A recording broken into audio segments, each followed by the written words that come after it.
ValveTime.net. Hi, and welcome to the ValveTime news for April 13th, 2015. Each week we bring you the biggest talking points regarding Valve and the community. 'Twas the week after Easter when all through the community, not an update was stirring, not one opportunity. The crowbars were hung by the snack room with care in the hopes that St. Gaben would soon be there. The community was nestled all snug in their Reddit threads while visions of Half-Life 3 danced in their heads.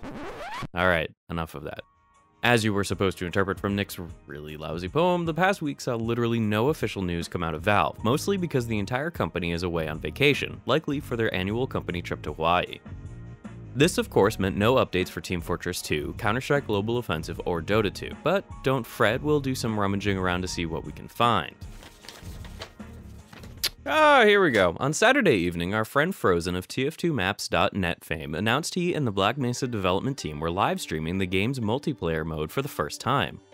As a level designer for the Steam version of the game, Frozen was able to show off a bunch of the game's maps alongside various other members of the development team, including the lead programmer, one of the game's long-standing artists, the server engineer, and a voice actor. Throughout the livestream, the team showed off various multiplayer maps and answered user-submitted questions. The maps shown include modern reimaginings of classic maps Gasworks and Stockyard, alongside Subtransit, an interior level with a transit train continually circling the map on an outer ring of track. While Gasworks and Stockyard had previously been revealed over on the Black Mesa forums, this is the first time fans were able to catch a glimpse of them in motion. While we didn't catch the whole livestream, the bits we did see revealed some promising improvements for the Steam release of the game in general. It's no secret that we were critical of the original Black Mesa mod, and we're pleased to see that criticism from the community has been taken seriously. Improvements we did catch include rewriting and recording new dialogue for the HECU Marines in order to make them more believable and less corny, and adjusting or replacing weapon models and animations in order to make them feel more weighty and responsive.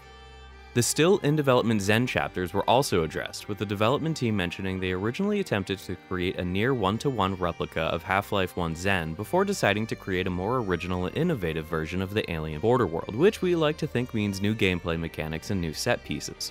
The team also briefly discussed the release of editing tools for the Steam version of Black Mesa, with the level editor and all supported assets reportedly set to be made available for the community to use sometime close to the official launch of the game, whenever that is.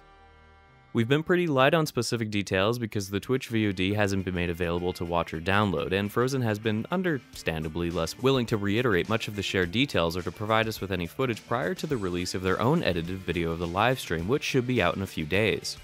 If you're looking for more immediate details about the Black Mesa multiplayer mode, be sure to check out the ongoing thread over on the website's forums or to sit patiently for their own video to be uploaded in the coming days.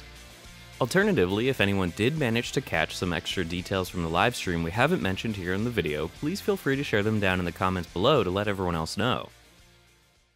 We were recently impressed to learn of a new world record speedrun for Half-Life 2, completed by streamer Gocnak this past week.